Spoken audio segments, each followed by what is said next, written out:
Hello students, welcome once again to our channel. In this series, we have been discussing Tamil Nadu State Board Syllabus, Class 11 Physics, Unit 1, Nature of Physical World and Measurement. So today in this video, we are going to see a few 5-mark question and answers.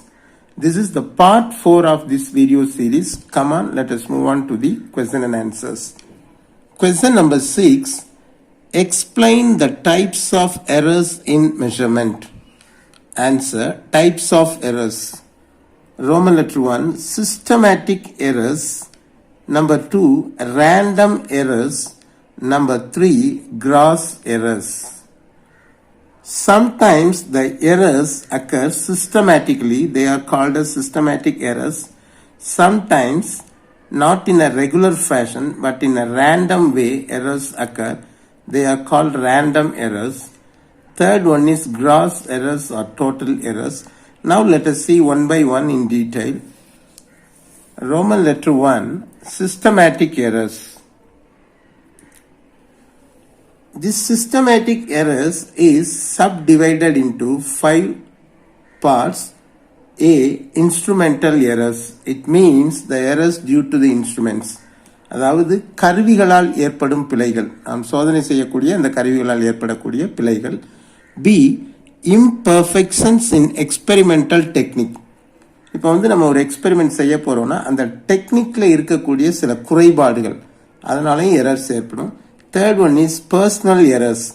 அந்த எக்ஸ்பெரிமெண்ட்டை செய்யக்கூடிய அந்த நபரினால் ஏற்படும் errors. D. Errors due to external causes.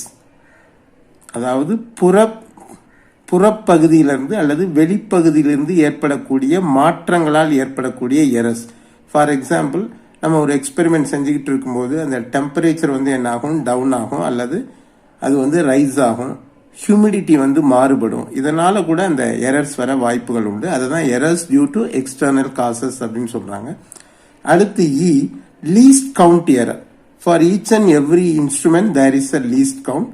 If there is a problem in the least count of the instrument at the time of manufacture, then these type of errors occur. Now let us see one by one in detail. A. Instrumental errors.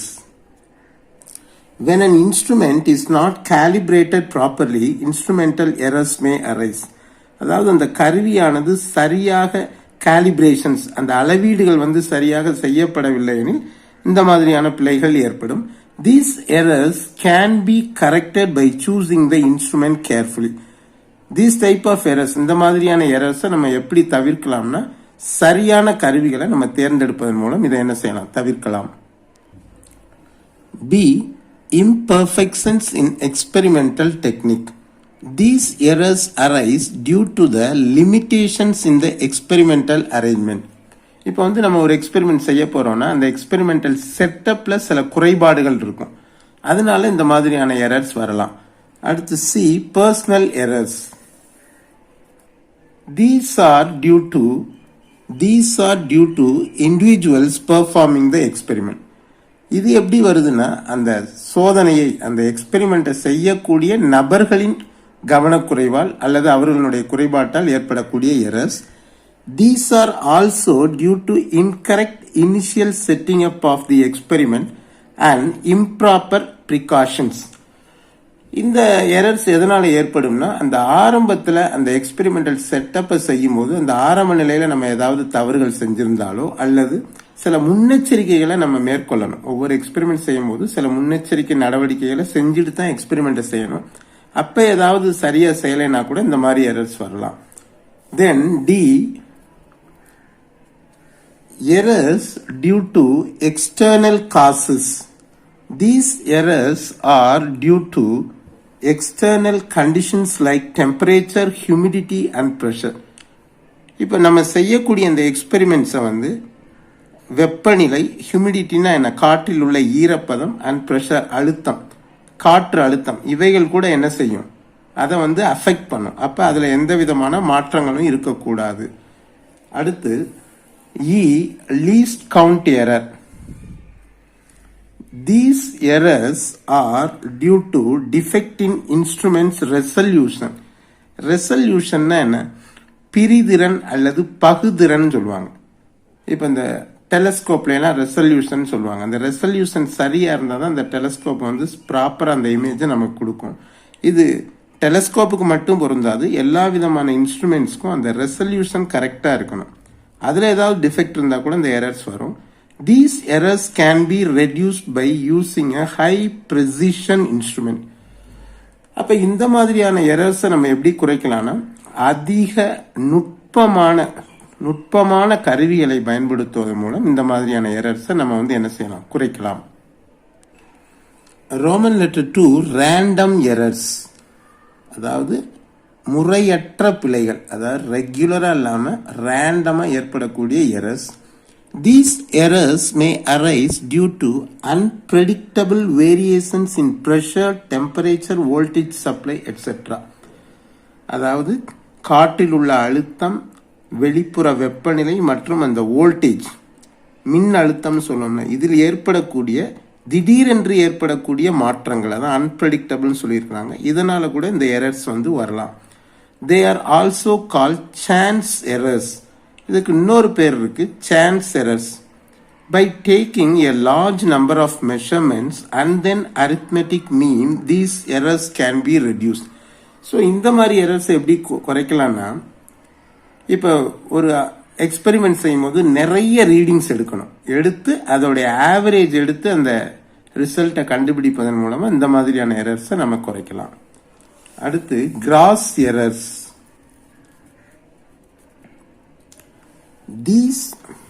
These errors are caused due to sheer carelessness of an observer. இப்போ இந்த மாதிரியான எரர்ஸ்க்கு வந்து அந்த இன்ஸ்ட்ருமெண்ட்ஸோ இல்லை experimental செட்டப்போ லேபோ அதெல்லாம் வந்து என்ன ஆக முடியாது, காரணமாக முடியாது. இது முழுக்க அந்த எக்ஸ்பெரிமெண்ட்டை செய்யக்கூடிய அந்த எக்ஸ்பெரிமெண்டர்னுடைய கவனக்குறைவால் மட்டுமே ஏற்படுகிறது அப்படின்னு சொல்றாங்க. Causes of gross errors. இந்த மாதிரியான கிராஸ் எரர்ஸ் ஏற்படுவதற்கான காரணங்கள். Number 1, Roman letter 1, reading an instrument without setting it properly. இப்போ ஃபார் எக்ஸாம்பிள் நம்ம வந்து ஒரு வெர்னியர் ரீடிங்கே எடுக்கிறோம்னு சொன்னால் அந்த வெர்னியரை வந்து சரியாக அந்த செட்டப்பை வைக்காம அந்த ரீடிங்கை எடுக்கிறது, இந்த மாதிரினால இந்த எரர்ஸ் வரலாம். Second one, taking observations without bothering about the sources of errors and the precautions. அடுத்து என்ன பண்ணணும்னா, அந்த எக்ஸ்பெரிமெண்ட்ல வந்து அப்சர்வ் பண்றது, அந்த ரீடிங்ஸ் எடுக்கிறது, எதை பத்தி கவலைப்படாம.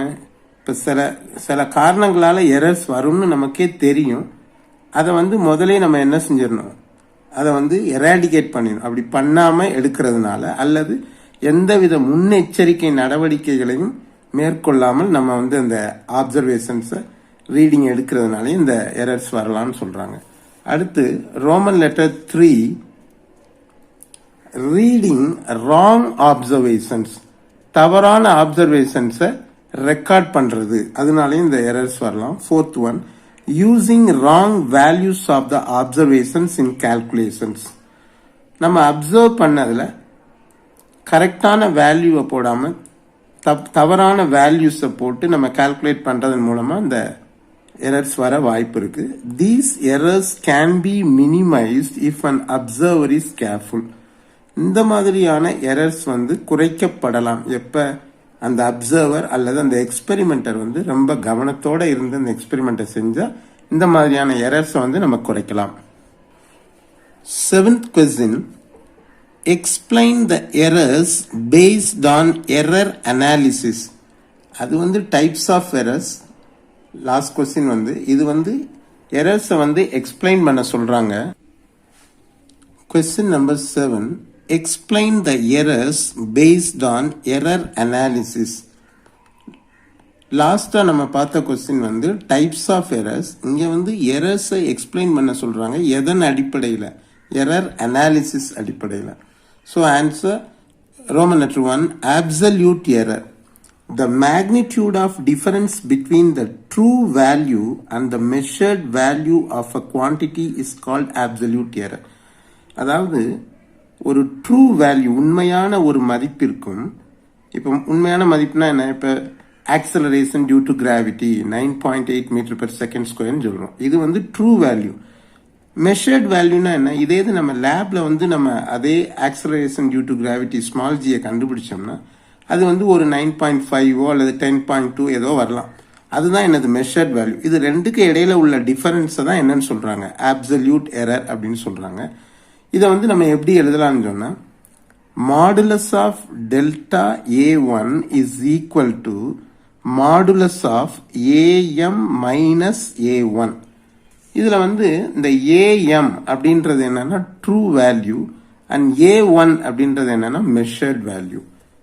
தென் ரோமன் லெட்டர் 2 மீன் ஆப்சல்யூட் எரர். மீன் ஆப்சல்யூட் எரர்னா வேற ஒன்றும் கிடையாது. நம்ம வந்து நிறைய என்ன எடுத்திருக்கிறோம்? ஆப்சல்யூட் எரர்ஸ் எடுத்திருக்கிறோம். அதோடைய சராசரி ஆவரேஜ் தான் மீன் ஆப்சல்யூட் எரர்னு சொல்லுவாங்க. The arithmetic mean of the absolute errors is called mean absolute error. For example, இங்க நிறைய நம்ம என்ன எடுத்து வச்சிருக்கிறோம்? absolute errors. Modulus of delta A1, modulus of delta A2, அது மாதிரி n டைம்ஸ் எடுத்து வச்சிருக்கிறோம். அதை அத்தனையும் ஆட் பண்ணி அந்த n times number of times எல்லாம் டிவைட் பண்ணோம்னா அதுதான் என்னது? Mean absolute error. இப்போ 5 வேல்யூஸ் இருந்தோம்னா அந்த 5 அப்சல்யூட் எரர்ஸையும் ஆட் பண்ணி 5ஆல டிவைட் பண்ணோம்னா நமக்கு என்ன கிடைச்சிரும்? மீன் அப்சல்யூட் எரர் கிடைச்சிரும். அடுத்து Roman letter 3 relative error.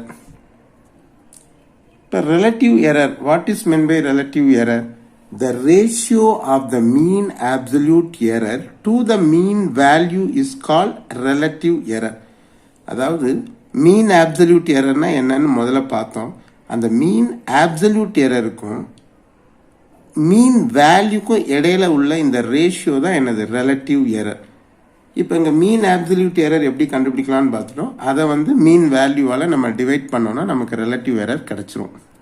So here the mean absolute error is delta AM and AM is the mean value. So delta AM by AM gives the relative error.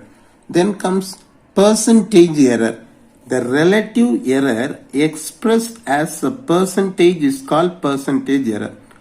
ஏற்கனவே நம்ம relative error எப்படி கண்டுபிடிக்கலாம்னு சொல்லி பார்த்தோம். அதுதான் அதற்குரிய expression இது. இதே தான் நம்ம வந்து ஒரு சதவீதத்தில் கொடுத்தோம்னா பெர்சன்டேஜில் எழுதினோன்னா அதான் percentage error. therefore percentage error is equal to அந்த ரிலேட்டிவ் எரரை எழுதுறோம் டெல்டா AM by AM. அதை வந்து நம்ம எதில் எக்ஸ்பிரஸ் பண்ணுறோம்? பெர்சன்டேஜில் இன்ட்டு 100%. இதுதான் என்னது? Percentage error. So with this video has come to an end. Let us continue our studies with another set of questions in the next video. Like, share and comment and subscribe our channel and click the bell button for more videos. Thank you.